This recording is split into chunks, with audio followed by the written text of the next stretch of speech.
আসসালামু আলাইকুম সুপ্রিয় দর্শক, আজকে বেশি কথা বলবো না, সরাসরি ভিডিও চলে যাচ্ছে।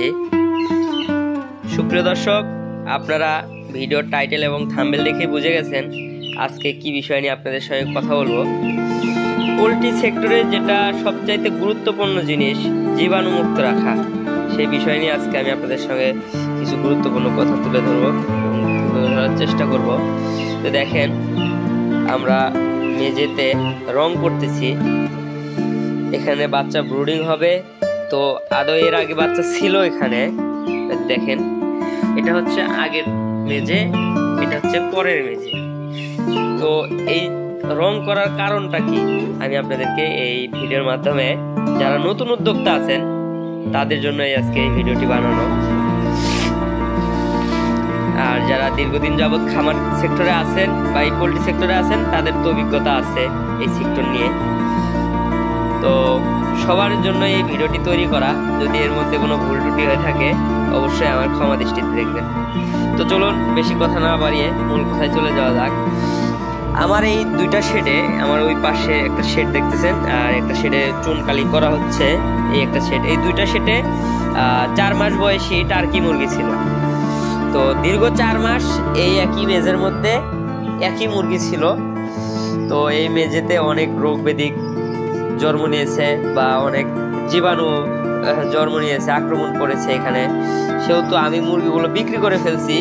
করার পরবর্তীতে ভাবলাম যে আমার দর্শক বন্ধুদেরকে একটু দেখাই এবং আমি নিজেও খামারটা সুন্দরভাবে পরিষ্কার করে চুনকালি করে নিই, যেহেতু আবার এখানে মুরগির বাচ্চা অল্প কিছুদিনের মধ্যে ব্রুডিং করব। তো দেখতে পাচ্ছেন আমার বড় ভাই এখানে রং করছে, আমি ভিডিও করতেছি। তো আমি ভাইয়ের মুখ থেকে কিছু কথা শুনবো এবং আমি নিজেও আপনাদেরকে কিছু বলার চেষ্টা করব। তো দেখেন, সুন্দর করে বাসা বাড়িতে যেমন কলে রং করা হয় সেভাবে নিজ দক্ষতার সাথে তিনি কাজটা করতেছেন। আমরা আজকে এর মধ্যে চুনের মধ্যে কি কি দিলাম এটাও আপনাদেরকে একটু জানাই। আমরা এখানে দিলাম হচ্ছে ব্লিচিং পাউডার আর আপনার পাথর চুন।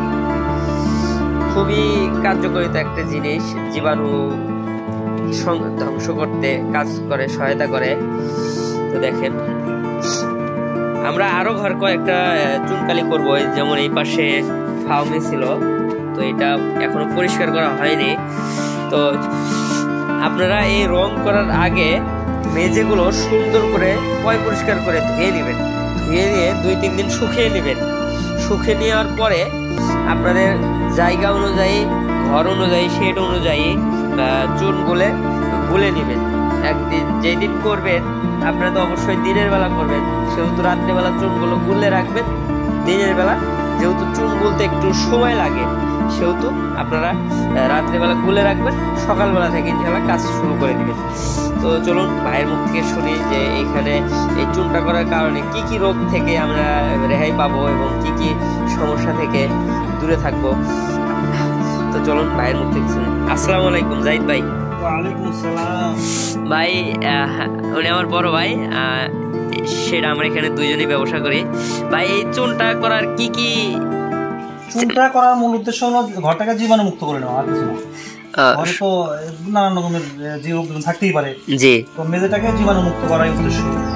এই চুন করার পরে কতদিন পরে এখানে বাচ্চাটা ব্রুডিং করবেন? তো আমরা 5-10 দিন শুকাবো, এটা শুকিয়ে মানে কটকটা করে একদম শুকিয়ে নেবেন, এখানে যেন ভিজা না থাকে। দীর্ঘদিন মুরগি ছিল তাই একটু জীবাণু মুক্ত করতেই হবে, কারণ খুব তাড়াতাড়ি মুরগি দিলে জীবাণু মুক্ত হলো না। ওদের এই চুনটা করে আমরা এটা ভালো করে শুকাই নেব। আচ্ছা, 15 দিন শুকলে ভালো হয়, কোনো সময় নেই। মানে শেডটা রেস্ট দেওয়া হচ্ছে বড় কথা। তখন আপনার মেডিসিন খরচ কস্টিং কম হবে এবং আরো বিভিন্ন দিক থেকে আপনি সাশ্রয় পাবেন, এটাই তো। তো দর্শক, আপনারা আমার বড় ভাইয়ের মুখ থেকে শুনতে পারলেন বিষয়টা। আমার এখানে এটা দেখেন, আমার এটা হচ্ছে 1200 স্কোয়ার ফিট ঘর। তো আমি এখানে 10 কেজি চুন আনছিলাম আর ব্লিচিং পাউডার আনছিলাম 1 কেজি। এই দেখেন, এটা হচ্ছে ব্লিচিং পাউডার আর এটা হচ্ছে চুন। তো আমরা আমাদের ঘরকে জীবাণুমুক্ত রাখার জন্য আমরা এই যে রিয়ানাটা কোম্পানির এই ওষুধটা ব্যবহার করে থাকি। দেখেন, আপনারা চাইলে টিনসিন অথবা এটা ব্যবহার করতে পারেন। এই যে এই শেডেও চুনকালি করা হবে অল্প কিছুদিনের মধ্যে, ওটা কাজ শেষ হলে। একই সেম মুরগি ছিল এবং সেম ভাবে আমরা এটাও চুনকালি করবো ইনশাল্লাহ।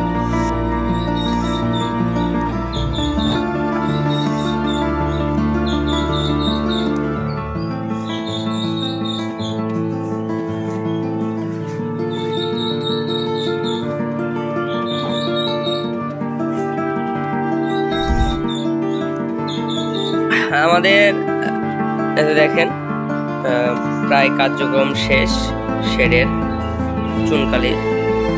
তো আজকের এই ভিডিওটি এই পর্যন্ত শেষ।